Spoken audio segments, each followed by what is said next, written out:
So you apply for a job, your resume gets viewed, maybe a recruiter calls you, maybe they don't. And immediately the questions start. Did they even read my resume? Should I follow up? Why haven't I heard back? And now there's another question in the mix. Can recruiters tell I used AI on my resume? There's a lot candidates see from their side of the hiring process, but there's an entire other side of what they don't see. So today we are changing that. So welcome back to UHCS Unfiltered episode 4. And today we are joined by Amit Bisht, Director of Recruitment and Delivery at UHC Staffing. And we are taking you behind the recruiter's desk. So Amit, welcome to the show. Thank you. Glad to be here. And Amit, I'm warning you now, we have got some serious questions candidates probably wish they could ask recruiters directly. All right, let's hear them. So let's start with probably the biggest one. So let's start with something I think every job seeker has wondered. You spent an hour or maybe several hours working on your resume, you submitted, and then a recruiter opens it. So how quickly are you actually deciding whether you are going to keep reading the resume? Honestly, it happens pretty quickly. The Mhm. first few seconds matters. We look for majorly three things. First, does the candidate matches the job? Second, is the experience relevant?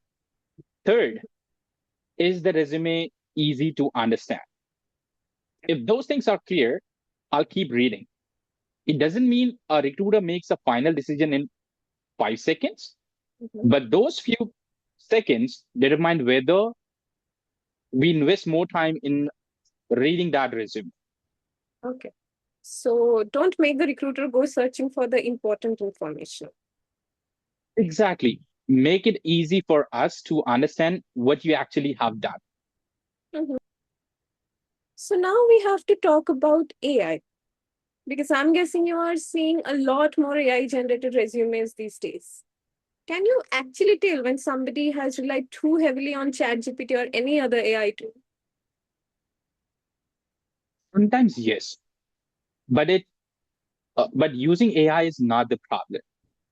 Lack of authenticity is. When every resume sounds similar or use the same generic words, it becomes difficult for us to understand what the candidate actual experience is. AI can absolutely help you to improve your resume, but the content should be authentic, accurate, and something the candidate can actually talk about. Hmm. So you're not saying don't use AI, you're saying don't let AI invent your career. Hmm. And AI can absolutely improve your resume. It can Hmm. help you structure and with wordings, with formatting, all of that. But whatever it is on the resume needs to be accurate. And more importantly, you need to be able to talk about it. Yeah, because eventually someone is going to ask you about it. Well, yes, and that's usually where you can tell. Yeah. Okay. So let's get into slightly a controversial one. So candidates say recruiters ghost us, and recruiters say candidates ghost us. So who's telling the truth? I think both sides are right. Recruiters sometimes work with a lot of candidates, Mhm. don't communicate as well as they should do. Mhm. On the other side, candidates, they are talking to multiple agencies, or they might already have accepted another offer. Mhm. The biggest issue is communication. Even if the answer is we don't have an update yet, it's better than silence. Mhm. So very diplomatic answer. But it is true. So what's actually causing the problem? I would say communication. That's really what it comes down to. Even if I don't have any update for a candidate, saying, Mhm, hey, I don't have any update yet, but mhm, we are still waiting. It's better than saying nothing. And it works both ways. If you mhm. have accepted another offer or change your mind, you just tell your recruiter. It's completely okay. Basically, bad news is still better than no communication. Absolutely. Okay. So that actually leads nicely into UHC staffing. Your recruiters speak with healthcare professionals every single day. And obviously, not every conversation is going to end in a placement. So, even if someone doesn't take a job through UHC staffing, how do you want them to feel after that conversation? Hmm. I want them to feel that someone actually listened to them, Hmm. understands what they actually want rather than just selling a job. Maybe the job we discussed did not work out, and that's okay. If we if they walk away Mhm. feeling heard, understood, and feel comfortable to come back to us later in the future, then I think we have done our job. So, the success of the conversation is not necessarily did we place this person today? It's just. Exactly. Sometimes it's about building the relationship first. The right opportunity might come later. Mhm. So, Amit, you have looked at the resume, everything looks great. Then you get the person on the phone. So what's a red flag that has absolutely nothing to do with what's written on the resume? Okay. So for me, the biggest red flag is inconsistency in communication. So if Mhm. someone's answer are keep changing when we ask simple follow-up questions, so that's a red flag for me. It does not mean that they are automatically rejected, but Mhm. it means that we will have to verify the information because in healthcare, accuracy and trust is extremely important. And in healthcare, probably leaves very little room for close enough. It has to be accurate. Yes, it's good. So there's another interesting tension in healthcare recruiting. Clients want candidates quickly. Candidates want decisions quickly, and recruiters want to move quickly. But healthcare can't afford bad hires. So you are responsible for both recruitment and delivery. How do you balance speed with quality? I think the key is the right process. Moving quickly does not mean cutting the corners. Hmm. We want to move a qualified candidate faster, Hmm. but we don't compromise in quality and compliance. A candidate can be submitted within an hour, but if they are not the right fit, we have gained nothing. The goal is to hire the right fit, not simply the fastest candidate. Hmm.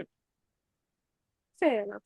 So I think this next part is something candidates don't really see. So let's say you call me about an opportunity. We talk, and I say, "Sounds good, Amit. I'm interested."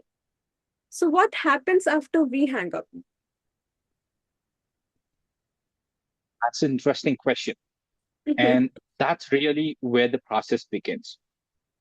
Once a candidate says they are interested, we start validating their experience, their certifications, their ability, and their preferences.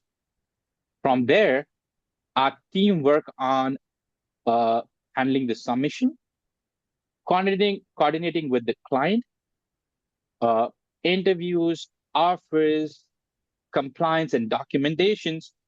Mhm. The recruiter may be the main point of contact, but there is an entire team working behind the scenes to move that candidate moving forward. So even though the candidate might primarily know their recruiter, there's actually a much larger team involved in the process. Yes, absolutely. The recruiter might be the first point of contact, but there are people working behind the scenes which Mhm. make everything happen. Yeah. So now let's settle another recruiting debate. Two candidates. Let's say there are two candidates with same experience, same qualifications. Both can do the job. Now, one has slightly better communication and attitude. So, who gets your vote? Uh, Two candidates are exactly same in their skills and experience, Mhm. then attitude and communication really makes a difference. In healthcare, knowing your job is one part of the equation. You also need to communicate with other teams, work well with others, handle pressure, and fit into a team.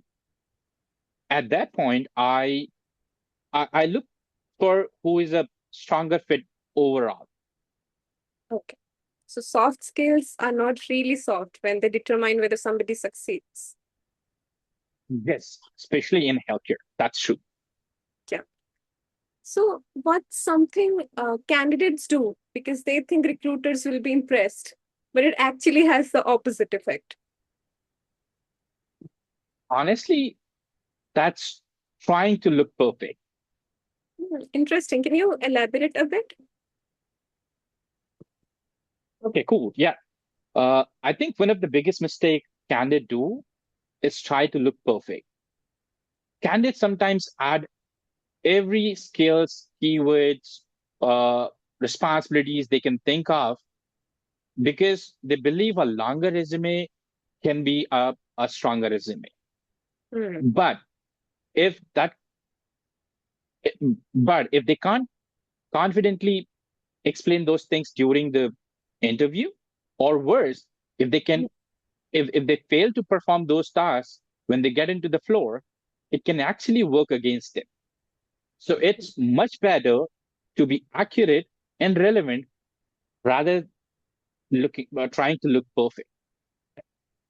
So, like a shorter than accurate resume can actually be stronger than an impressive looking resume that is not completely real. Correct. Relevant and accurate beats looking perfect. Yeah. Okay. So now I'm going to challenge your entire profession for a second. Go Uh, ahead. it's 2026, and healthcare professionals can go online, search thousands of jobs, and compare opportunities, use AI to improve their resume. So, why do they still need recruiters? And I agree. Today, you can find opportunities by just few clicks. Hmm. But the challenge isn't finding a job. It's more about finding a right one. And that's where a good recruiter can add value. They understand the client, they understand the process, the expectations, and they can guide you throughout the process from the application till the placement. Okay. So, the recruiter's role is changing from found your job to I'll help you to navigate the opportunities. Yes, that's exactly how I see it. Okay, so let's stay with that idea. And when a healthcare professional has like multiple agencies reaching out to them and they decided to work with United Healthcare Staffing. So, what do you think they are really choosing?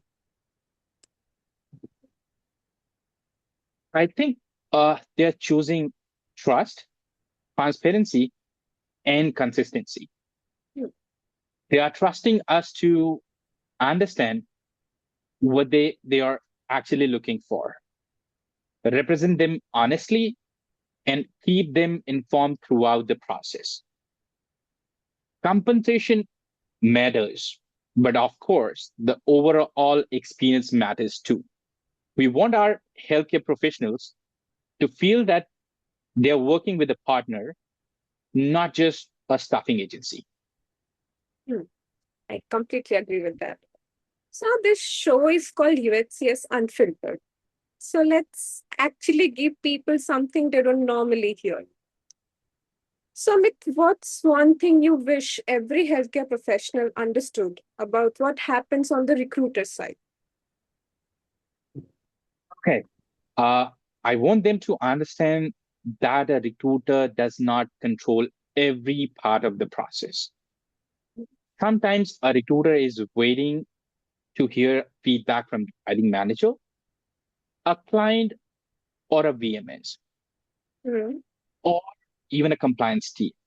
That does that does not necessarily means nothing is happening. There can be a lot of happening behind the scene. Even when the candidate does not have an update yet, that Mhm. that's why the communication from both the side is really important. Okay, so which brings us right back to what you said earlier, communication. Yes, that's why I think recruiters should communicate even when the response is we are still waiting. At least candidate know what's happening. Correct. So earlier we talked about candidates using AI, but let's flip it. Recruiting itself is becoming more automated. So how is United Healthcare Staffing thinking about technology without turning recruiting into completely robotic experience? What I feel is technology should make a recruiter better, Mhm. not less human. We use technology to identify candidate faster, organize information, automate our repetitive tasks, improve screening, and make our communication more efficient. But when a candidate has a question about their career, their interview, their offer, or something that's important for them, they should feel they should not feel that they are talking to a machine. So our philosophy is pretty simple. Automate the repetitive work so our recruiter have more time to more time for human. Wow, that might be the quote of this episode. Lovely. So you oversee both the numbers and the people. And from the outside, recruitment's success probably looks simple. How many placements did you make? But I'm guessing that's not enough for you. So how do you actually know when you are recruiting, when your team is doing a great job? Okay, so I agree that placement are important, Mhm. Okay. but they're not the only measurement. I look at quality of submissions, Mhm. conversion rate, candidate experience, compliance accuracy, our retention rate, communication, and client feedback. If candidates are staying engaged, client trust our team, compliance issues are low, and people are coming back to work with us again, that's a much more stronger indication that the team is doing a great job. Yeah, I agree. Like, because technically you could have a good placement numbers and still have a bad process behind them. Absolutely. I always say the placement is outcome, but the process tells you how good your team really is. Wow, we have got another quote for this episode. Thank you. Thank you. Okay, let's finish this with something people can actually use. So there's a healthcare professional watching this right now. Maybe they are thinking about making a move. Maybe they are applying tonight. They want recruiters to notice them. So give them three things to do before they apply for the next job. So the first, update your resume. Make sure your relevant experience is easy to find. Second, know your details, your certifications, your date of employment, your availability, and your location preferences, and the type of opportunities that you're actually looking for. And the third, be honest and responsive. If a recruiter reach out to you, communicate clearly and don't hesitate to share what you're looking for. You don't need to have a perfect resume. You need to make it easy for your recruiters to understand who you are, what you have done, and where you can add value. Okay, I think that's probably the perfect place to end it. You don't need to be look perfect, but you need to be clear, authentic, and communicate. That's correct. So, thank you for joining us, Amit. We have covered AI generated resumes, recruiter and candidate ghosting, what recruiters are actually looking for, what happens behind the scenes after after you are interested, and whether recruiters will even matter as technology keeps changing. And I think the most common thread through almost everything you have said is actually pretty simple. Technology may change recruiting, but trust and communication still matter. Absolutely. Recruiting is ultimately about people. Mhm. Technology can help you do the job better, but the human connection is always going to matter. Yeah. So, okay. So, thank you, Amit, for being on UHCS Unfiltered. And Thank you for having me. I really enjoyed it. and to everyone watching us, now we want to hear from you. What's one thing you wish recruiters understood about candidates, or one thing you wish candidates understood about recruiters? Drop it in the comments. And if you have enjoyed this conversation, like this video, subscribe to the channel, and stay tuned for the next episode of UHCS Unfiltered. We'll see you on the next one.